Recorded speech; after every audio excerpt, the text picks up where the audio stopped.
Hello everyone, this is Shubham और आज से हम लोग स्टार्ट करने वाले हैं 30 मिनट रिवीजन सीरीज। ठीक है, अब यार इस सीरीज में हम लोग करेंगे क्या, जो भी इंपॉर्टेंट क्वेश्चन है, जो भी इंपॉर्टेंट टॉपिक्स हैं, ठीक है, आपके एग्जामिनेशन पॉइंट ऑफ व्यू से बहुत ही ज्यादा इंपॉर्टेंट है, वो चीजें करने वाले हैं। ठीक है, और आपका पूरा का पूरा चैप्टर 0 से लेके आपका पूरा पूरा कवर हो रहा होगा। ठीक है, तो चलिए स्टार्ट करते हैं इस वीडियो को। और ये वीडियो बनाने का आप एक ही पर्पस है, क्योंकि होता क्या है कि आप जब भी स्टार्ट करते हो, ठीक है, आपको चीजें स्टार्टिंग में पढ़ा दी जाती हैं। जब भी आपका सेशन स्टार्ट होता है तो जो भी चीजें पढ़ाई हुई होती हैं, आपको धीरे धीरे वो चीजें क्या होती है, भूलने लगती हैं। अब यार जैसे ही आपको चीजें भूलने लगेंगी तो आपका उसका पढ़ने का कोई मतलब नहीं रह जाएगा। ठीक है, तो आज हम लोग यही करने वाले हैं, वो भी जो आपकी चीजें जो भी बहुत ही स्टार्टिंग में पढ़ा दी गई थी, लाइक कि इलेक्ट्रोस्टैट पढ़ा दिया गया था। ठीक है, तो यार हम लोग स्टार्ट कर रहे हैं, एकदम शुरू से शुरुआत कर रहे हैं। ठीक है, तो अगर आप इस चैनल पे नए हो तो इस चैनल को सब्सक्राइब कर सकते हो, क्योंकि यहाँ पे आपको डे बाय डे, जैसे ही हम लोग यार एग्जामिनेशन के पास आएंगे, वैसे ही आपकी सारी की सारी चीजें यहाँ पे आपको मिल रही होंगी। ठीक है, अब यार सबसे पहले हम लोग आज की वीडियो में बात करने वाले हैं, वो है आपका इलेक्ट्रिक चार्ज एंड फील्ड। ठीक है, तो ये आपका क्लास 12 का एनसीईआरटी का चैप्टर नंबर 1 है, जो कि आपके एनसीईआरटी में दिया गया है। ठीक है, तो अभी हम यार इसको 30 मिनट में कवर कर रहे होंगे, और अगर आपके पास टाइम कम है तो आप इसको 2x पे देख सकते हो। ठीक है, आपका 15 मिनट में पूरा पूरा लेक्चर कवर हो रहा होगा। ठीक है, तो चलिए स्टार्ट करते हैं इस वीडियो को। और अगर आपको और भी ऐसी चीजें चाहिए, टिप्स ट्रिक्स चाहिए, तो इस चैनल को सब्सक्राइब कर सकते हो। ठीक है, तो चलिए स्टार्ट करते हैं। सबसे पहला चैप्टर दैट इज आपका इलेक्ट्रिक चार्ज एंड फील्ड। ठीक है, तो सबसे पहला chapter electric charge and field. अगर राइटिंग से थोड़ा सा कंप्रोमाइज कर लेना, क्योंकि पिछली बार बोल रहे थे बच्चे बहुत छोटा लिखते हो आप। ठीक है, तो वो चीज आप लोग देख लेना, क्योंकि यहाँ पे थोड़ी थोड़ी चीजें है, बहुत ज्यादा बोर्ड बड़ा नहीं है। तो पहले यहाँ पे आपको क्या दिख रहा है, दैट इज इलेक्ट्रिक चार्ज। ठीक है, आपने इसको पढ़ा होगा कि electric charge represented by Q. ठीक है, कैपिटल क्यू से आप इसको रिप्रेजेंट करते होंगे। तो ये होता क्या है, ठीक है, ये हम लोग देखने वाले हैं। तो सबसे पहले यार जो इलेक्ट्रिक चार्ज होता है, उसको वन लाइन डेफिनेशन में अगर आपको बोर्ड में पूछ लिया जाए कि व्हाट इज इलेक्ट्रिक चार्ज, तो आप क्या लिखेंगे, आप लिखेंगे it is the property of a substance due to which it creates electric और द मैग्नेटिक इफेक्ट। ठीक है, एक लाइन का आप डेफिनेशन लिख देंगे तो आपको वहां पे नंबर मिल जाएगा। ठीक है, एक लाइन में, एक नंबर में, दो नंबर में आपका आता है, तो वो चीज आप लिख सकते हैं। तो इसको आप लिख सकते हो, it is electric charge, it is the property of a substance due to which it create magnetic और इलेक्ट्रिक इफेक्ट। ठीक है, ये आपकी सिंपल सी एक लाइन की डेफिनेशन को, जो कि आपको लिख के चले आना है। ठीक है, अब यार नेक्स्ट चीज आता है कि कितने, अब यार चार्जेस के कितने टाइप्स ऑफ चार्जेस होते हैं, वो चीज हम लोग देखेंगे। तो basically there are 2 types of charges, दो प्रकार के होते हैं। और हम लोग इसको it is represented by capital Q. ठीक है, ये हो गया। और इसके आपके कितने टाइप्स होते हैं, देयर आर 2 टाइप्स। ठीक है, टाइप 1 टाइप 2, ये प्लस क्यू इधर। ठीक है, माइनस क्यू। अब यार इसमें एक नेगेटिव होता है और एक क्या होता है, पॉजिटिव होता है। ठीक है, ये आपके दो प्रकार के चार्जेस होते हैं, दैट इज आपका positive and other one is negative. ठीक है, ये positive and this is negative. ठीक है, अब हम लोग बात कर लेते हैं इसकी एसआई यूनिट। तो इसकी एसआई यूनिट जो होती है वो होती है कूलम। ठीक है, द एसआई यूनिट यहां पे लिख लो, the SI unit of charge is coulomb. ठीक है, ये चीज आपको समझनी है। अब इसको हम यार कैपिटल सी से बेसिकली यहां पे कैपिटल सी। ठीक है, ये चीज आपकी आती है। और अब हम लोग यार पढ़ने वाले हैं कि व्हाट इज द मतलब बेसिक प्रॉपर्टीज क्या होती है। अब यार चार्ज है तो कुछ प्रॉपर्टीज होंगी इसकी। ठीक है, तो हम लोग अब वो देख रहे हैं, प्रॉपर्टीज ऑफ चार्ज। ठीक है, प्रॉपर्टीज ऑफ चार्ज। थोड़ा फास्ट रखेंगे यार, क्योंकि यहाँ पे 30 मिनट में सारा का सारा चैप्टर करना है, जो कि बहुत बड़ा, अगर इलेक्ट्रोस्टैट देखे तो आपका 1 से 2 हफ्ते, पूरा पूरा 1 महीने चलता है, अगर प्रॉपर इसको देखा जाए तो। ठीक है, तो इसलिए यार हम लोग थोड़ा जल्दी करेंगे। ठीक है, प्रॉपर्टीज ऑफ चार्ज के बारे में बात कर लेते हैं। चार्ज की यार दो प्रॉपर्टीज होती हैं। ठीक है, बेसिकली आपका अगर देखा जाए तो 2 से 3 प्रॉपर्टीज होती हैं। तो पहली प्रॉपर्टीज जो होती है वो होती है आपकी एडिटिविटी। ठीक है, इसके बाद additivity, second one is conservation. ठीक है, एंड थर्ड वन इज आपका, तीसरा क्या है, तीसरा आपका क्वांटाइजेशन। ठीक है, SATI। ठीक है, क्वांटाइजेशन। तो आपके प्रॉपर्टीज ऑफ चार्ज, तो अगर आपका आ गया तो उसमें आप पहले क्या करेंगे, पहले आपकी एडिटिविटी करेंगे, फिर इसके बाद कंजर्वेशन ऑफ चार्जेस। ठीक है, that is charge can neither be created not be destroyed, ठीक है। और आपका फिर इसके बाद क्वांटाइजेशन, ठीक है, क्योंकि पैकेट्स के फॉर्म में होते हैं, ठीक है, एनर्जी जो बेसिकली आपको, तो जिस प्रकार से आपने एनर्जी को डिफाइन किया था उसी प्रकार से यहाँ पे चार्ज को भी आपको डिफाइन करना है, ठीक है। तो अब यार एडिटिविटी क्या होती है, जैसा कि एडिटिविटी मैंने बताया कि मान लीजिए यहाँ पे +2q चार्ज है, ठीक है, यहाँ पे -3q चार्ज है, ठीक है। तो इनको आपको जोड़ना है, इन दोनों को भाई साहब को क्या करना है, जोड़ना है। इन दोनों को अगर आप जोड़ेंगे तो क्या हो जाएगा, -5q चार्ज आ जाएगा, ठीक है। अगर यहाँ पे ये पॉजिटिव होता तो आपका यहाँ पे क्या आ जाता, यहाँ पे आ जाता +1q चार्ज आ जाता, ठीक है बेसिकली। तो ये चीज आप लोग यहाँ पे एडिटिविटी का मतलब यही है कि चार्ज को जोड़ा घटाया जा सकता है, ठीक है। और हम लोग यार कंजर्वेशन क्या होता है कि it can neither be created not be destroyed, ठीक है। क्वांटाइजेशन क्या होता है, पैकेट्स के फॉर्म में होता है, ठीक है। Q = NU, ठीक है, Q = NU, ठीक है। आपके हमेशा जो है वो बेसिकली इस फॉर्म में पाया जाएगा, ठीक है। बेसिकली आपका जो है यहाँ पे ये चीजें देखने को मिलेंगी, ठीक है, दिस। इसके बाद यार हम लोग बेसिकली बात करने वाले हैं कि ये सारी चीजें तो हो गया, ठीक है। अब एक बहुत ही आप नोट के तौर में लिख सकते हो कि इट इज इनवेरिएंट, ठीक है। इनवेरिएंट का मतलब क्या होता है, इनवेरिएंट का मतलब होता है कि ये बेसिकली फ्रेम ऑफ रेफरेंस पे डिपेंड नहीं करेगा, ठीक है, किसी भी फ्रेम ऑफ रेफरेंस। अब यार चाहे आप 2 कूलम चार्ज जो है आप चलती हुई ट्रेन में ले जाओ या फिर आप वहां पे किसी भी चीज के पास रख दो, ठीक है, वो वही सेम चीज होगा, ठीक है। उसको आप फ्रेम ऑफ रेफरेंस से कोई लेना देना नहीं है, जैसे कि हम लोग फोर्सेस में करते थे, आपको काइनेमेटिक्स में करते थे, उस प्रकार से यहाँ चीजें नहीं करनी है, ठीक है। यहाँ पे उस पर कोई भी फर्क नहीं पड़ेगा, ठीक है। 2 कॉलम है तो 2 कॉलम ही रहेगा, ऐसा नहीं है 2 कॉलम प्लस वेलोसिटी हो जाएगी, नहीं, आपको 2 कॉलम है तो 2 कॉलम ही रहेगा चीजें, ठीक है। तो ये चीज हो गया। अब हम लोग यार यहाँ पे क्या लिख सकते हो, अब यहाँ पे आप लिख सकते हो it is invariant, it is invariant because, इसलिए क्योंकि it does not depend on frame of reference, ठीक है, it does not depend on frame of reference, ठीक है। इसको समझ लिए हुए आप लोग, तो इसका आप शॉर्ट नोट्स बनाते चलिए, ठीक है। अगर आप मेरे साथ पढ़ रहे हो तो आप शॉर्ट नोट बनाते चलिए और आपको बहुत ही अच्छा लगेगा, ठीक है। चलिए इसको इरेज करते हैं और नेक्स्ट चीज के ऊपर चलते हैं, दैट इज कूलम्स लॉ, ठीक है। आपने इसको बचपन से पढ़ा होगा, फिर से आप लोग एक बार पढ़िए। नेक्स्ट टॉपिक है वो है कूलम्स लॉ, ठीक है, COULOMB, कूलम्स लॉ, ठीक है। ये लॉ आप लोग को स्टेटमेंट आपका, अगर कोई भी आपका जो भी एग्जाम है, ठीक है, बोर्ड का एग्जाम है, कई बार ये पूछा है बोर्ड के एग्जाम में, ठीक है। तो इस चीज को आपको यहाँ पे एक स्टार मार्क कर लेना है, ठीक है। आप इसको क्या करोगे, स्टार मार्क कर लोगे, 2 स्टार मार्क कर लो, ठीक है। इसके पूछे जाने के चांसेस बहुत ज्यादा रहते हैं, ठीक है। तो इसलिए इसको आप लोग क्या करेंगे, स्टार मार्क कर लेंगे। यहाँ पे यार सबसे पहले हम लोग देखते हैं 2 पॉइंट चार्जेस हैं, ठीक है, Q1 एंड Q2, ठीक है। ये क्या है, 2 पॉइंट चार्जेस हैं, ये अलोंग द स्ट्रेट लाइन है, ठीक है, लाइन जॉइनिंग द 2 पॉइंट्स, ठीक है। इसके बाद यार यहाँ पे किसी r डिस्टेंस पे ये सेपरेटेड है, ठीक है। तो हम लोग यार इसके लिए एक जो कि स्टेटमेंट लिखेंगे वो है, सबसे पहले स्टेटमेंट से पहले हम लोग फॉर्मूला लिख लेते हैं, जैसा कि हम लोग का रूल है कि F = K Q1 Q2 upon R², ठीक है। K क्या है यहाँ पे, सब लोग पहले हम सब चीज लिख लेते हैं। इसको लिख सकते हो, K की जगह लिख सकते हो F = Q1 Q2 1/4 पाई 1/4 पाई ε0, ठीक है, K के ऊपर R², ठीक है। ये चीज आप इसको लिख सकते हो, ठीक है, ये चीज है आपकी। तो ये क्या है आपका, ये है आपका कूलम्स लॉ। अब इसको हम लोग यार स्टेटमेंट में कैसे कन्वर्ट करेंगे, ये देखिए। तो it is the mutual force of attraction, या फिर 2 चीजों के बीच में यहाँ पे क्या लग रहा है, फोर्स ऑफ अट्रैक्शन, ठीक है। तो उसको लिखेंगे कैसे, वर्ड में कैसे, तो आप लोग इसको वर्ड में कैसे लिखेंगे, इट इज द इलेक्ट्रोस्टैटिक, कौन सा फोर्स लग रहा है, electrostatic force between the 2 points, ठीक है। इट इज द फोर्स, अब लिखिए आप लोग यहाँ पे, इट इज द फोर्स, कौन सा force, electrostatic force, it is the electrostatic force between the 2 point charges, ठीक है, 2 point charges which is proportional to किसके प्रोपोर्शनल है, the product, क्या है, product of their charges and inversely proportional किसके, inversely proportional to the distance between, square of distance between them, ठीक है, and inversely proportional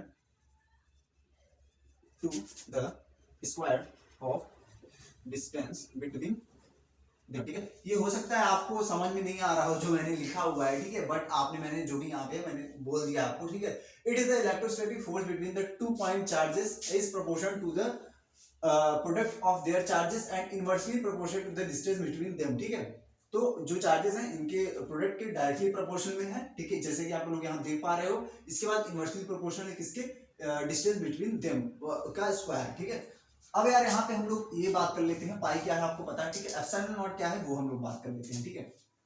यार अब देखिए, ये आप मान लीजिए किसी मीडियम में होगा ना तो उसका चेंज हो जाएगा, यहाँ एप्सिलॉन नॉट की जगह क्या हो जाएगा, ये देखिए फॉर अ मीडियम, अगर किसी मीडियम में रखा हो फॉर पर्टिकुलर मीडियम, ठीक है, इसका पर्टिकुलर मीडियम, तो आपको एफ क्या लिखना है, F equal to 1/4 pi epsilon nought, ठीक है। यहाँ पे epsilon nought q1 q2 r का अपॉन r, ठीक है, ये चीज हो गया। अब यहाँ पे एप्सिलॉन नॉट, यहाँ पे क्या था, यहाँ पे एप्सिलॉन नॉट है, ठीक है, यहाँ पे क्या है, एप्सिलॉन है। अब यार एप्सिलॉन नॉट यहाँ पे ये देखिए, एप्सिलॉन क्या होता है, एप्सिलॉन जो है आपका वो है epsilon not into epsilon not r, ठीक है, ये एप्सिलॉन नॉट। अब ये क्या है, रिलेटिव परमिटिविटी, ठीक है, ये क्या है आपका permittivity of a free space, ठीक है, ये चीज आपको ध्यान में रखनी है, ठीक है। वो क्या है आपका एप्सिलॉन नॉट क्या है, permittivity of a free space है, ठीक है, और एप्सिलॉन नॉट क्या है आपका रिलेटिव परमिटिविटी, ठीक है, और ये आपका यहाँ पे एप्सिलॉन क्या है, यहाँ पे परमिटिविटी ऑफ द मीडियम, ठीक है, ये मीडियम लिखा हुआ है, मीडियम, ठीक है, समझ लेना, ये मीडियम लिखा हुआ है। तो ये चीज आपको इतनी मेंशन चीजें कर देनी है जिससे कि अगर आप इतना मेंशन करते हो तो आपको वहां पे मार्क्स मिल जाएगा, ठीक है। ये सारी चीजें हो गई। एक आप लोग यहाँ पे नोट लिख सकते हो कि अगर, ठीक है, आप किसी, ये केवल स्टैटिक चार्जेस के लिए है, ठीक है। अगर आप इसको किसी भी, मान लीजिए आप कहीं अगर किसी और फ्रेम में लेके, मतलब बेसिकली आप लोग अगर कहीं इसको मूविंग बॉडी, मतलब इसको अगर घुमा दिए, ठीक है, ये स्टैटिक के लिए केवल एप्लीकेबल है, ठीक है। अगर आप इसको घुमा दिए तो वहां पे इलेक्ट्रिक या यहाँ पे आपकी मैग्नेटिक फील्ड भी इंटर कर जाएंगे, ठीक है। तो आप नोट करके लिख लीजिए, यहाँ पे नोट एक बनाइए 100 रुपए का, ठीक है, यहाँ पे नोट बनाइए, नोट क्या लिखेंगे आपको, नोट लिखना है कि ये लॉ जो है, only applicable, the law is applicable for the static, ठीक है, एंड पॉइंट चार्जेस, ठीक है, स्टैटिक और पॉइंट चार्जेस के लिए है, ठीक है। ये आपको इसको नोट्स में लिखना है, ठीक है। इसके ऊपर चलते हैं, दैट इज आपका इलेक्ट्रिक फील्ड, ठीक है, या फिर आप इसको 3-4 नाम से जानते हैं, देखो है, इसको पहले नाम से जानते हैं, that is electric field intensity, या फिर आप इसको इलेक्ट्रिक फील्ड स्ट्रेंथ भी बोल सकते हो, ठीक है। तो यहाँ पे आप क्या लिखोगे, इलेक्ट्रिक फील्ड या फिर इलेक्ट्रिक फील्ड इंटेंसिटी, ठीक है, या फिर इलेक्ट्रिक फील्ड स्ट्रेंथ, ठीक है, ये आप लोग समझ जाना, ठीक है। और इसको कैपिटल ई से डिनोट करते हैं, ई वेक्टर, ठीक है। अब हम लोग पढ़ने वाले हैं व्हाट इज दिस, ये क्या है, ठीक है। अब यार देखो, ये आपने फॉर्मूला याद क्या होगा, that F equal to QE, force equal to charge into आपका इलेक्ट्रिक फील्ड, ठीक है। ये आप लोग लिखना है, आपका F इक्वल टू क्या है, Q इंटू, ठीक है। तो अब आप इसको ई के फॉर्म में लिखेंगे, E equal to F upon क्या हो जाएगा, Q, फोर्स पर यूनिट चार्ज, ठीक है। तो आप इसको लिख सकते हो, फोर्स पर unit charge, electric field is defined as the force, ठीक है, एक्टिंग अपॉन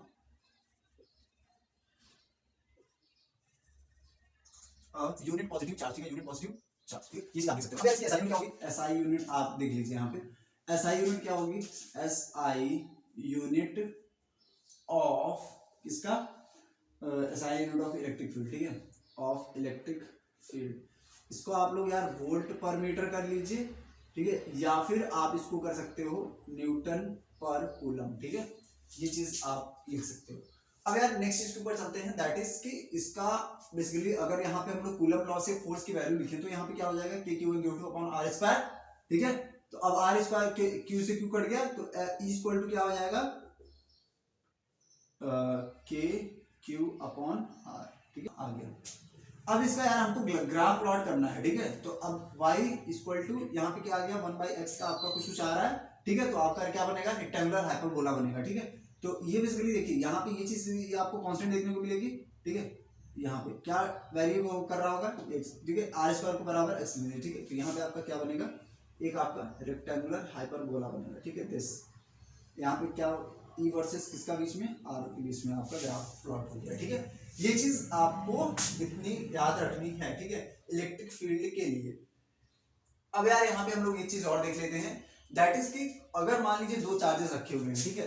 तो यहाँ पे यार देखिए, यहाँ पे जो आपको मान लीजिए यहाँ पे Q1 चार्ज है, ठीक है, एंड दिस इज आपका क्या है, Q2 चार्ज है, ठीक है, किसी r डिस्टेंस पे ये है, ठीक है। और यहाँ पे आपको क्या करना है, ये नल पॉइंट आपको फाइंड करना है, ठीक है, कि कहाँ पे आपका क्या होगा, फोर्सेस जीरो हो रहे होंगे, ठीक है। तो आपका सबसे पहले इफ अगर मान लीजिए Q1 क्या है, mod of Q1 is greater than mod of Q2, ठीक है। तो if mod of Q1 is, बन जा भाई, mod of Q1 is greater than क्या, मॉड ऑफ Q2, ठीक है।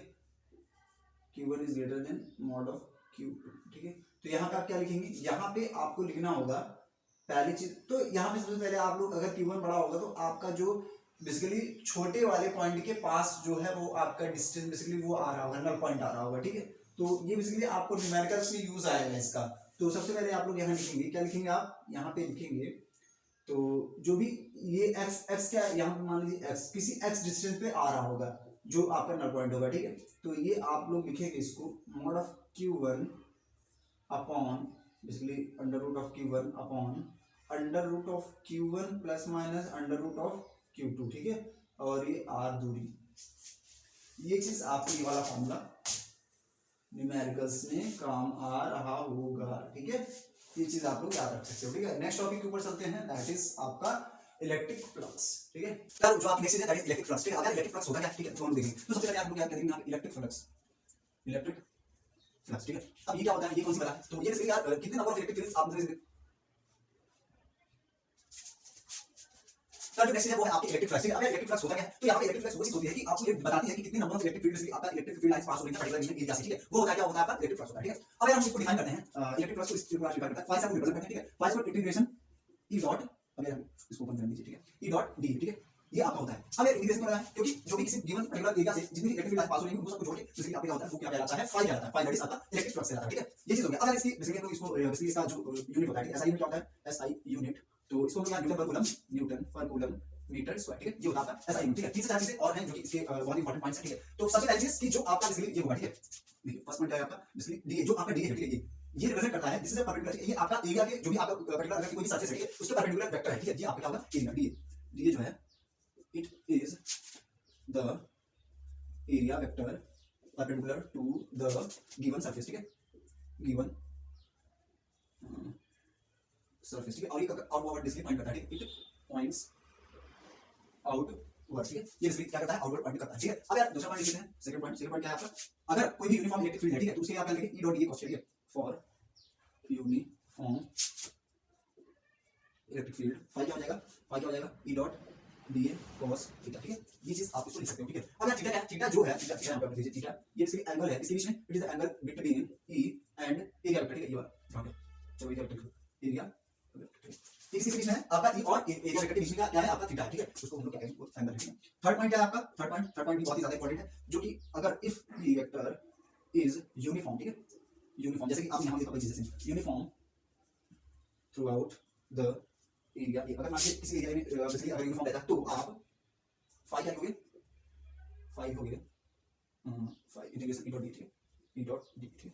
यहां पे क्या हुआ, फॉर यूनिफॉर्म इलेक्ट्रिक फील्ड, ठीक है, यूनिफॉर्म रहा तो E phi dot D cos theta, and non uniform रहा तो आपका basically phi dot integration E dot D ऐसे आपको होता है, ठीक है। अगर नॉन यूनिफॉर्म रहा तो आपको सब बेसिकली वहां पे इंटीग्रेट करना पड़ेगा, ठीक है। अब इफ इट इज यहां क्या होगा, नॉन यूनिफॉर्म, ठीक है। ये चीज आपको 3 पॉइंट्स आपको याद रखने हैं इसके लिए इलेक्ट्रिक फ्लक्स के लिए, ठीक है। इलेक्ट्रिक फ्लक्स है, what is electric flux, basically electric flux is integral E dot D, ठीक है। इसके बाद आपका डी क्या होता है, डी होता है आपका एरिया वेक्टर जो कि आपके सरफेस के परपेंडिकुलर होता है, ठीक है। मान लीजिए ये कोई सरफेस है आपका, ये दिस ये आपका कोई सरफेस है, ठीक है। तो आपका इससे जो परपेंडिकुलर होगा, ठीक है, बेसिकली आपका इससे डायरेक्टली मान लीजिए ये सरफेस है, ठीक है। तो ये क्या इसके परपेंडिकुलर, ठीक है, ये परपेंडिकुलर जो भी चीज होगी, मान लीजिए आपका ये हम लोग इसका ये करते हैं, ठीक है, इसका हम लोग डायग्राम बनाने की कोशिश करते हैं। तो मैं आपका इसका ये वाला भी बना, ठीक है, ठीक है। तो इसके परपेंडिकुलर ये आपका क्या होगा, ये एरिया वेक्टर होगा, ठीक है। ये आपका क्या होगा, ये एरिया वेक्टर, ठीक है। अब चलिए हम लोग नेक्स्ट टॉपिक के ऊपर चलते हैं और इसको ये समझेंगे। जो नेक्स्ट टॉपिक है वो बहुत ही ज्यादा इंपॉर्टेंट है, ठीक है, और वो हर बार बोर्ड एग्जाम में पूछा ही जाता है, ठीक है। तो आप इसको इग्नोर तो नहीं कर सकते हो, वो है आपका गॉस लॉ, ठीक है। यहां पे राइटिंग लिखने की कोशिश करेंगे, GAUSS, ठीक है, गॉस। फिर हम यहां पे गॉस लॉ पढ़ेंगे। What is Gauss law, Gauss law होता क्या है, तो बेसिकली देखिए नंबर ऑफ इलेक्ट्रिक फील्ड, मान लीजिए जैसे कोई भी क्लोज सरफेस है, क्लोज सरफेस जितनी भी number of electric field basically वहां से पास कर रही है, ठीक है, तो उसको उतने इनक्लोज एरिया के अंदर आप एप्सिलॉन टाइम्स उसको कहते हैं गॉस लॉ। अब नेक्स्ट स्टेटमेंट लिखते हैं, it is the flux of, अगर यहां पे इट इज लिख या फिर कुछ और लिख दीजिए, मतलब इट इज चलो ठीक है, it is the flux of electric क्या हो गया, electric field, it is the flux of electric field through any closed, ठीक है। ये आपको चीज याद रखनी है, इसके मैंने इलेक्ट्रिक फील्ड लिखा क्लोज्ड, ठीक है, क्लोज सरफेस होना चाहिए, ठीक है। It is the electric field through any close surface, ठीक है, थ्रू एनी क्लोज्ड सरफेस, अगर सरफेस अब सरफेस का पहले से लो, ठीक है, surface S is 1 upon epsilon times, ठीक है, टाइम्स द टोटल चार्ज, ठीक है, इनक्लोज विद एस, जितना भी चार्ज इनक्लोज, ठीक है। अब यार इसको सिंपल आसान आप डिफाइन कर सकते हो, F q in, अब बेसिकली आपका फ्लक्स आप ऐसे लिख सकते हो इसको, q in अपॉन एप्सिलॉन, ठीक है। Simple difference, q in upon epsilon, q in क्या है, जो भी s एरिया आपके जो सरफेस के अंदर चार्ज अवेलेबल है वो, ठीक है। अब यार चार्ज कहीं भी हो सकता है, ठीक है। आप सरफेस मान लीजिए, ठीक है, दिस इज कोई आर्बिट्रेरी सरफेस है, सरफेस s के अंदर ये बेसिकली s सरफेस है, ठीक है। s सरफेस है, इसके अंदर चार्ज कहीं भी हो सकता है, यहाँ हो सकता है, यहाँ हो सकता है, यहाँ कहीं भी हो सकता है, ठीक है। तो इसको क्या कहेंगे आप, f बेसिकली आप यहाँ क्या लिखेंगे, phi equal to q in upon epsilon, ठीक है। ये चीज आप लिख सकते हैं, q बेसिकली इनक्लोज आप लिख लीजिए, अगर लिखना है या फिर q in इनसाइड, जो भी इनसाइड के अंदर चार्ज है, ठीक है। तो आप इसको इस तरह से लिख सकते हैं। और इसको अगर मान लीजिए ढेर सारे चार्जेस अवेलेबल है, तो मान लीजिए यहाँ पे q1 q2 q3 qn, ठीक है, q2 q3 qn तक अवेलेबल है, क्या लिखेंगे आप, समेशन, ठीक है। यहाँ पे क्या integration e dot ts equal to summation q in upon epsilon, ठीक है। ये चीज आपका हो गया। और इसके लिए एप्लीकेबल है केवल और केवल क्लोज सरफेस होना चाहिए, अगर क्लोज सरफेस नहीं है तो गॉस लॉ आपका एप्लीकेबल नहीं है, ठीक है। तो यहाँ पे कुछ पॉइंट्स लिखेंगे जो कि आपको याद रखने हैं और बहुत इंपॉर्टेंट पॉइंट्स हैं, ठीक है। एनसीईआरटी में आपको दिए हुए हैं पॉइंट। तो सबसे पहला पॉइंट क्या है, सबसे पहला पॉइंट है फॉर द एप्लीकेशन, ठीक है। अगर वहीं पे सबसे पहले लिखेंगे तो अप्लाई गॉस लॉ, ठीक है। अप्लाई गॉस लॉ अप्लाई करने के लिए क्लोज सरफेस होना अनिवार्य है, ठीक है। क्लोज सरफेस होना चाहिए। तो apply the Gauss law to the Gauss law, it should be the closed surface, ठीक है। आपको क्या होना चाहिए, क्लोज सरफेस, ठीक है। और ये इस बात पे डिपेंड नहीं करेगा कि इस गॉसियन, अगर इस सरफेस क्या बोलते हैं हम लोग, इस सरफेस क्या बोलते हैं, गॉसियन सरफेस, गॉसियन सरफेस, ठीक है। इस बात पे डिपेंड नहीं करेगा कि इस गॉसियन सरफेस की शेप या फिर साइज क्या है, ठीक है। गॉस अप्लाई करेंगे, ये आपका एक मान लीजिए आपका सिलेंडर पे लग सकता है, ठीक है। ये आपका किसी आर्बिट्रेरी बॉडी पे लग सकता है, या आपका किसी रेक्टेंगल पर आप कहीं भी इसको लगा सकते हो, ठीक है, गॉस लॉ। लेकिन आप तो यहां से क्या लिखना है, it does not depend, it does not depend on the shape and size of the Gaussian surface, ठीक है। गॉसियन सरफेस का शेप क्या है, साइज क्या है, डजंट मैटर, ठीक है। आप इसको अप्लाई कर सकते हो। पहली चीज होनी चाहिए, क्लोज सरफेस होना चाहिए। दूसरी चीज ये मैटर नहीं करता कि आपकी सरफेस की शेप और साइज क्या है, ठीक है। एक और इंपॉर्टेंट चीज है जो कि बहुत इंपॉर्टेंट है, जो कि आपको न्यूमेरिकल सॉल्व करने के लिए आपको यहां पे उसका बेनिफिट देखने को मिलेगा। थर्ड चीज है कि आपका गॉसियन सरफेस के अंदर, ठीक है, कहीं चार्ज रखा हो, ऐसा नहीं कि गॉसियन सरफेस के आपके बीच में चार्ज रखा हो, नहीं, आपकी गॉसियन सरफेस जस्ट यहां एकदम क्लोज रखा हो, ठीक है, तभी उसको आप कंसीडर करोगे, ठीक है। मतलब ये डिपेंड नहीं करता कि आपका गॉसियन सरफेस के अंदर चार्ज कहां पे रखा हुआ है, ठीक है। दूसरी चीज आपके जो बाहर चार्ज है, ठीक है, गॉसियन सरफेस के बाहर जो चार्ज है, यहां पे मान लीजिए कोई चार्ज पड़ा हुआ है, यहां पे कोई चार्ज पड़ा हुआ है q2 q1, ठीक है, qf, ठीक है, मतलब कोई भी चार्ज हमारे बाहर नहीं है, उन चार्जेस को, उन चार्जेस से आपको कोई भी लेना देना नहीं रहेगा, ठीक है। गॉसियन सरफेस के अंदर जो चार्जेस हैं वही आपके काम के चार्जेस हैं, बाकी जो भी चार्जेस हैं वो उनका कोई लेना देना नहीं, ठीक है। तो नेक्स्ट चीज जो है कि द चार्जेस, यार अपनी भाषा में लिखो इसको, the charges which are outside, level language में लिखा हूं, ठीक है, outside the Gaussian surface does not contribute, या फिर मतलब it does not affect the Gaussian, मतलब it does not affect the flux of जो भी है, ठीक है। ये चीज आप लिख सकते हो, ठीक है। outside the Gaussian surface, outside the Gaussian surface it does not, basically आप लिख लो it is not counted, it is not counted in the flux, ठीक है। यहाँ पे ये चीज आप लिख सकते हैं। ये होगी आपकी गॉस लॉ, ठीक है। और ये बहुत इंपॉर्टेंट है, इससे कुछ एप्लीकेशन है, आप हम लोग क्या करने वाले हैं, उसके एप्लीकेशन करने वाले हैं, ठीक है। तो ये चीज आपको यार मैं जब बोल रहा था तो वो आप अगर लिख लिए होंगे तो आपको समझ में आ गया होगा, बाकी आपको प्रैक्टिस नहीं आ रही होगी, ठीक है। तो वो चीज आप लोग अपनी समझ करिएगा, ठीक है। तो नेक्स्ट चीज ऊपर चलते हैं, that is application of Gauss law. यहाँ क्या लिखेंगे, एप्लीकेशन ऑफ गॉस लॉ, ठीक है। क्या हम लोग पढ़ने वाले हैं, क्या application of Gauss law. Gauss law के एप्लीकेशन जो कि आपकी बेसिकली कई एप्लीकेशन है, ठीक है, बट आपके एग्जाम में दो एप्लीकेशन दिए हैं जो कि आपको बेसिकली बहुत ही अच्छे से उनको आपको पढ़ना है और आपको डेरिवेशन बहुत ही अच्छे से करना है, ठीक है। इसका कई बार बोर्ड एग्जाम में आपको देखने को मिले हैं इसके डेरिवेशन, ठीक है। तो बेसिकली आपको यहाँ पे इलेक्ट्रिक फील्ड फाइंड करना है, इसके बीच में एक आपका बेसिकली लॉन्ग वायर का आपको फाइंड करना है। दूसरा क्या है, दूसरा आपको बेसिकली मान लीजिए एक शीट रखी हुई है, उसका आपको दो चीज, ठीक है। पहला क्या है आपका लॉन्ग वायर का, ठीक है, electric field of long wire, ठीक है। तो पहला चीज आपका रखेंगे एप्लीकेशन फर्स्ट क्या है, electric field of straight infinite wire, ठीक है। ये आप इनफाइनाइटली लॉन्ग वायर, ठीक है, इनफाइनाइटली लॉन्ग वायर, ठीक है। इसका आपको क्या करना है, इसका आपको क्या लिखना है, इलेक्ट्रिक फील्ड, तो आपको इस पर करना है। ये आपका प्रॉपर एनसीईआरटी दिया गया है, ठीक है। तो आप इसको जो प्रूफ है ना, मैं प्रूफ टाइम कम होने की वजह से नहीं करा रहा हूं, अगर आप प्रूफ देखना है, मैंने वर्कशॉप बना के रखा है, वहां पे आपको प्रूफ मिल जाएगा, ठीक है। वो आपको मैं आई बटन में आ रहा है, ठीक है, आई बटन में आप चेक कर सकते हो, वीडियो आपको मिल जाएगी, ठीक है। बाकी अगर आपको और अच्छे से देखना है तो आप लोग यार एनसीईआरटी कर सकते हो, या फिर कोई चीज देख सकते हो, वहां पे आपका इसका प्रूफ क्या डालना है, आपको डालना है वहां पे, मतलब इसलिए आपको सर्च करना है, वो आपको electric field of a straight infinite wire, ठीक है, इसका प्रूफ तो आपको वहां पे मिल जाएगा, ठीक है। सबसे पहले हम क्या लेंगे, एक तो सबसे पहले क्या लेंगे, इनफाइनाइटली वायर लेंगे, ठीक है। अगर यहाँ समय कम होने की वजह से मैं कोई चीज नहीं कर रहा हूं, वर्कशॉप मैंने बना के रखा है, तो आपको वहां पर इनफाइनाइट लॉन्ग वायर है ये, ठीक है। मान लो कि पॉजिटिव चार्ज है, ठीक है, ये है, ठीक है। अब यार हम क्या कंसीडर करेंगे, यहां पे कंसीडर करेंगे क्या, एक आपको गॉसियन सरफेस, ठीक है। अब यहां पे सिलेंडर गॉसियन सरफेस लेंगे, ये, ठीक है। ये कोई कैसे Gaussian surface cylinder Gaussian surface, ठीक है। ये चीज है। अगर यहां पे आपका जो एरिया वेक्टर का होगा, एरिया वेक्टर गॉसियन सरफेस क्या होगा, परपेंडिकुलर होगा, ठीक है। गॉसियन सरफेस इसके परपेंडिकुलर क्या होगा आपका डी वेक्टर, ठीक है, एरिया वेक्टर। और यहां पे मान लीजिए किसी r डिस्टेंस पे, ये बेसिकली आपका इसका रेडियस क्या है, r, ठीक है। ये पॉइंट क्या है, कोई 40 पॉइंट है, ठीक है। ये चीज आपको कितना नोट करनी। अब यार हम इसके लिए क्या लिखेंगे, is equal to lambda upon 2 pi epsilon nought, ठीक है। ठीक है, ये चीज आपको क्या होगा, इसका इलेक्ट्रिक फील्ड का फॉर्मूला, ठीक है। ये आप लोग ये लैम्डा का, लैम्डा इज चार्ज डेंसिटी, ठीक है। लैम्डा का ये जो चार्ज है, लैम्डा इज चार्ज डेंसिटी, ठीक है। एप्सिलॉन नॉट आपको बताइए और आपको सारी चीज बताइए, ठीक है। अब हम लोग नेक्स्ट चीज करते हैं, एंड दैट इज आपका जो है electric field of basically infinite आपका प्लेट, ठीक है। इनफाइनाइटली लॉन्ग प्लेट, प्लेट या फिर इसको आप प्लेट ही मान लीजिए, आप प्लेन कुछ भी कह सकते हैं, ठीक है। तो यहाँ पे प्लेन जो इंसर्टिंग आपका दिया हुआ है प्लेन, ठीक है, इनफाइनाइट प्लेन, ठीक है। ये चीज अब मान लीजिए यहाँ पे आपका प्लेन जो है वो अवेलेबल है, ठीक है। दिस इज योर प्लेन, जो कि आपका यहाँ पे कुछ पॉजिटिव चार्जेस हैं, ठीक है। तो आपका एरिया वेक्टर किधर रहेगा, एरिया वेक्टर परपेंडिकुलर, ठीक है। आपका यहाँ पे ये पॉइंट, यहाँ पे वेक्टर, ठीक है। इसको हम लोग, और यहाँ पे क्या डिस्टेंस है, ये r डिस्टेंस है, ठीक है, r डिस्टेंस है। और हम लोग बेसिकली अगर लिखेंगे इसको क्या लिखेगा तो इसका लिखेंगे is equal to sigma upon 2 epsilon, ठीक है। यहाँ पे ठीक है सिग्मा से सिग्मा अपॉन 2 एप्सिलॉन, ठीक है। ये इसका आपको डेरिवेशन है, यहाँ पे टाइम पता है जरूर, यहाँ पे डेरिवेशन छोड़ दिया, आपको डेरिवेशन जरूर करना है, ये इंपॉर्टेंट है, इंपॉर्टेंट आपको इन दोनों का डेरिवेशन करना है। अब यार ये तो आपका बन गया, ठीक है। अब यार हम ग्राफ भी बना लेते हैं इसका, ठीक है। सिग्मा अपॉन 2 एप्सिलॉन और इसका हो गया लैम्डा अपॉन 2 पाई एप्सिलॉन, ठीक है। ठीक सबसे पहले इसका ग्राफ बनाएंगे। सबसे पहले इसका हम लोग क्या मिसिंग है आपका r, ठीक है। तो यहाँ पे क्या होगा 2 pi upon 2 pi epsilon r, ठीक है। तो अब लोग इसका ग्राफ बनाएंगे तो ये चीजें आपकी पूरी पहुंच निकल गई, ठीक है। 1 अपॉन r रेक्टेंगल हाइपरबोला, ठीक है। ये आपका हो गया यहाँ पे तो e वर्सेस r के बीच का आपका ग्राफ, ठीक है। नेक्स्ट इसका हम लोग ग्राफ बना लेते हैं। तो इसमें आपको यार कुछ भी r वाला फैक्टर कुछ भी दिख नहीं रहा, तो सिंपली आपका क्या बनेगा, एक ये आपको ये ग्राफ आपको देखने को मिलेगा, ठीक है। यहाँ पे e वर्सेस इसके बीच में r के बीच, ठीक है। तो ये वैल्यू क्या है आपकी सिग्मा अपॉन 2 एप्सिलॉन, ठीक है। ये आपको वाला ग्राफ देखने को मिलेगा, ठीक है।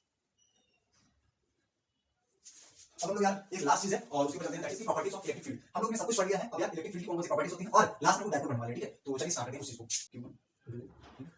तो आप लोग क्या करेंगे, आपके 5 से 6 पॉइंट्स हैं जो कि बहुत इंपॉर्टेंट है और आपके पेपर आता है right properties of electric field, ठीक है। तो आपको क्या करना है, सबसे पहली चीज है वो है कि सबसे पहली चीज आप करेंगे these are the imaginary line, ठीक है। आप इनको तो these are the imaginary line, ये कौन सी है इमेजिनरी, आप इसको फील करोगे, आप इसको हाथ देख नहीं सकते, ठीक है। ये आपके फील मतलब आप कर सकते हो, ठीक है। तो दीस आर ये आप इमेजिनरी थ्रू देख सकते हो, these are the imaginary line, ठीक है। इमेजिनरी लाइंस, ठीक है। सेकंड आपका क्या है, ये आपको कभी भी इंटरसेक्ट करते हुए नहीं दिखेंगे, ठीक है। ऐसे नहीं कि एक ऐसी लाइन आ रही है और एक ऐसे आ रही है, ऐसे काट के नहीं, आपको ये कभी भी इंटरसेक्ट करते हुए नहीं दिखेंगे, ठीक है। Do not intersect these lines, these electric field lines, ठीक है। लाइंस डू नॉट इंटरसेक्ट, ठीक है। ये क्या है, ये इंटरसेक्ट नहीं करनी है, ठीक है। नेक्स्ट चीज क्या है आपका, नेक्स्ट चीज है इलेक्ट्रोस्टैटिक फोर्स, ठीक है। सॉरी नेक्स्ट क्या है, तो इलेक्ट्रोस्टैटिक फील्ड लाइंस, ठीक है। Electric field lines they never, ठीक है, they never forms closed loop, ठीक है। ये कभी भी क्लोज लूप नहीं बनाएंगे, ठीक है। ये आपका क्या होगा, कभी भी क्लोज लूप नहीं बनाएंगे, they never form the close loop, ठीक है। आप यहां पे देख पा रहे हैं, अगर आपको इनको क्लोज लूप बनाना होता है ऐसा कैसे आपको पता है, तो ये आपकी इलेक्ट्रिक फील्ड लाइंस, ठीक है। तो they do not form the क्या आपका close loop, they do not form the close loop, ठीक है। ये चीज हो गया। नेक्स्ट आते हैं कि जो भी आपकी इलेक्ट्रिक फील्ड लाइंस होती है ना, वो बेसिकली कंडक्टर के आगे परपेंडिकुलर होती है, ठीक है। जैसे कि आप मैंने क्वेश्चन करके बताया था कि वो एक टाइप पे परपेंडिकुलर रहेगा, इसी तरह यहां पे ये जो इलेक्ट्रिक फील्ड लाइंस होगी वो कंडक्टर के क्या होगी, परपेंडिकुलर होगी। परपेंडिकुलर क्या है, यहां पे चार्ज है, ठीक है, इसके हमेशा परपेंडिकुलर होगी, ठीक है। जैसे मान लीजिए आपका कोई मीटर बॉडी है, इसकी इलेक्ट्रिक फील्ड हमेशा परपेंडिकुलर होगी, ठीक है। These are perpendicular to the conductor, ठीक है। ये राइटिंग थोड़ा कंप्रोमाइज कर लेना, ठीक है। बाकी आपको चीजें जो मिल रही हैं बहुत ही अच्छी, मतलब इसलिए आप बहुत important examination point of view से सारी चीजें आपकी कवर हो रही हैं, ठीक है। तो अब हम लोग यहाँ पे एक चीज और करते हैं, originate from the positive charge, they originate from positive and terminate या फिर एंड से एट नेगेटिव, ठीक है। ये आपके 5 पॉइंट्स हैं जो कि बहुत ही ज्यादा इंपॉर्टेंट हैं, ठीक है। इसके बाद हम लोग यहाँ एक और पॉइंट लिख लेंगे कि जो भी आपका डायपोल, अब इलेक्ट्रिक डायपोल क्या होता है, देखिए ये जो एक आपका सिस्टम ऑफ चार्जेस होता है, जो कि आपका बहुत ही उनके जो आपका नेक्स्ट टॉपिक है वो है आपका इलेक्ट्रिक डायपोल। अब इलेक्ट्रिक डायपोल क्या होता है, ये बेसिकली आपका सिस्टम चार्जेस होता है, ठीक है, जो कि दो चार्जेस के बीच का डिस्टेंस आपका basically equal and opposite charges होते हैं, ठीक है, जो कि बहुत ही कम डिस्टेंस पे रखे हुए होते हैं। अब आप इसको इस प्रकार से समझ सकते हो कि मान लो कि आपका ये पॉजिटिव क्यू है, ठीक है, छोटा सा क्यू, और आपका ये नेगेटिव, ठीक है, इक्वल और अपोजिट चार्जेस होते हैं, ठीक है, डायपोल में। आपका मान लीजिए यहाँ पे 2 ये सेपरेशन पे रखा हुआ है, ठीक है। अब हम इसको इस प्रकार से करेंगे, ये आपका 2 ये सेपरेशन पे रखा हुआ है और ये प्लस क्यू है and this is minus Q, ठीक है। इसके बाद हम यहाँ पे क्या लिखेंगे, आप बेसिकली डिफाइन कैसे करेंगे, डिफाइन कैसे करेंगे, it is the system of charges, या फिर आप कर सकते हैं इफ अगर equal and opposite, equal if equal and opposite, ये क्या हम कर रहे हैं, इसलिए आपका इलेक्ट्रिक डायपोल, ठीक है। इलेक्ट्रिक डायपोल, इलेक्ट्रिक डायपोल, ठीक है। और अगर आपको पूरी चीज देखिए, मैंने शॉर्ट में काफी अच्छे से पढ़ाया हुआ है, वहां पे आप देख सकते हैं कि वहां पे मैंने क्वेश्चन लिखा हुआ है that equal and opposite charges, ठीक है, आर केप्ट एट वेरी, जैसे मतलब बहुत छोटे at very small separation, then the system is known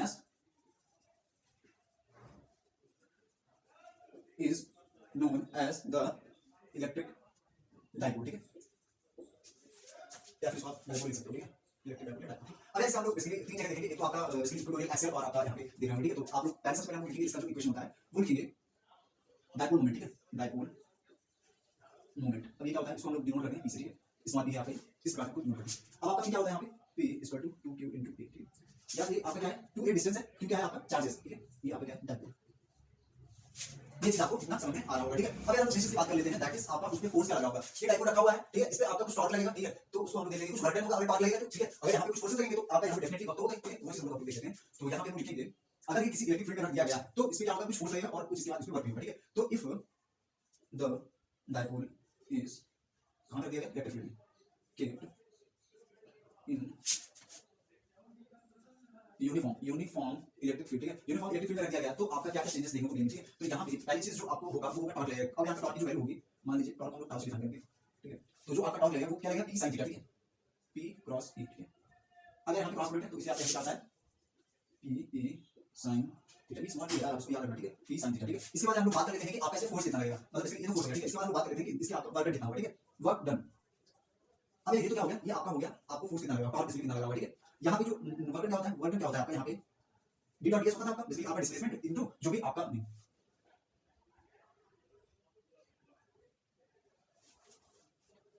तो यहाँ पे आपका तो यहाँ पे वर्क क्या होगा, यहाँ पे आपका बेसिकली अब लोग यहाँ पे बात करते हैं ज्यादा आपको आसानी से समझ में होगा। ये मान लीजिए इलेक्ट्रिक फील्ड है, ठीक है, ये क्या आपकी ये इलेक्ट्रिक फील्ड लाइन से, ठीक है, यहाँ पे डायपोल रखा हुआ है, ठीक है, ये आपका ये साइज यहाँ पे माइनस q, यहाँ पे प्लस q, ठीक है। तो अगर आप मान लीजिए मैंने यहाँ पे रखा हुआ, ठीक है, अब यार यहाँ पे कुछ ये बोलेगा, ठीक है, तो यहाँ मान लीजिए थीटा एंगल से घूम गया, ठीक है, तो ये चीज है। तो आपको यहाँ पे क्या लगेगा, ये आपका साइन थीटा है, ठीक है। इसके बाद यार आपको यहाँ पे क्या लगेगा, वर्क डन p e यहाँ पे cos थीटा, ठीक है, cos थीटा 1 माइनस थीटा 2, ठीक है, यहाँ पे cos थीटा 2, ये आपका क्या हो गया, ये बेसिकली आपका नीचे क्या होगा, ठीक है, इलेक्ट्रिक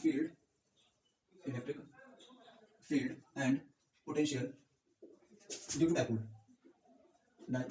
ठीक है। देखिए इलेक्ट्रिक फील्ड यहाँ से लिखा था, यहाँ कैसे हो गया, ठीक है, आपको चेंजेस मिल जाएंगे। क्या इलेक्ट्रिक फील्ड और डायपोल, ठीक है, यार ये क्या बराबर गंदा था, ठीक है, इलेक्ट्रिक फील्ड और डायपोल हम लोग देखने वाले हैं। तो सबसे पहले देखेंगे अगर मान लीजिए आपका एक्सियल पे रखा हो, ठीक है, एट एक्सियल, ठीक है, इसके बाद एट इक्वेटोरियल, ठीक है, इक्वेटोरियल, फिर एट किसी भी जगह पॉइंट मान लीजिए, फिर आप सोच रहे हो कि ये हो क्या है, बस आप जो भी सब आपको ऐसे ठीक है, at equatorial, at axial, at general point, ठीक है। ये आपका दो चीज यहाँ पे रहेगा, पहली चीज क्या रहेगी आपकी, पहली चीज आपकी इलेक्ट्रिक फील्ड रहेगी, दूसरी क्या रहेगी आपका फिजिकल पोटेंशियल रहेगा, ठीक है। तो सबसे पहले हम यहाँ पे इलेक्ट्रिक फील्ड लेंगे, दूसरा क्या रहेगा आपका पोटेंशियल, ठीक है। तो इलेक्ट्रिक फील्ड एक्चुअली हमने यहाँ पे क्या लिखा था, यहाँ पे इसलिए आपको क्या आ जाएगा 2kp अपॉन r क्यूब, ठीक है, इक्वल लिखिए kp अपॉन r क्यूब, ठीक है। ऐसे किसी जनरल पॉइंट के लिए आप देखिए, यहाँ जनरल पॉइंट से आपको इसलिए बहुत ये इतनी बड़ी चीज मत देखिए, आपको केवल जनरल पॉइंट वाला याद रखना है, जनरल पॉइंट याद रखने के फिर से वहां की चीज आपको करके मैं आपको बताऊंगा, इस बात करना है एक ही फॉर्मूला से आता है आपको। तो वो क्या होता है इसलिए आपका kp अपॉन r स्क्वायर, ठीक है, sorry kp upon r cube under root 1 + 3 cos square theta, ठीक है। ये चीज आपका हो गया। अगर यहाँ पे आपको मेरे पोटेंशियल लेते हैं, तो यहाँ पे बस आपको ये याद करना है kp अपॉन r स्क्वायर 0, ठीक है, दैट इक्वल टू हां 0, और यहाँ पे आपका जनरल पॉइंट बेसिकली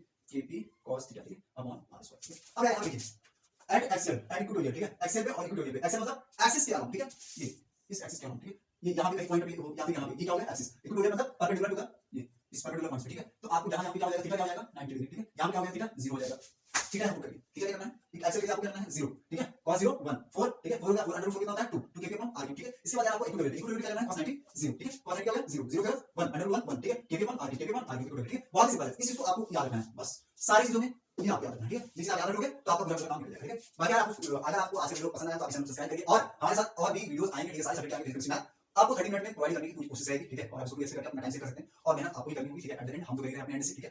तो ये चीजें आप लोग बहुत ही आसानी से चीजें समझ गए होंगे, आपको एक बार सारी चीजें रिवाइज हो गई होंगी, ठीक है। तो bye, take care, keep learning, keep learning, मिलते हैं नेक्स्ट वीडियो में, और तब तक के लिए सी यू।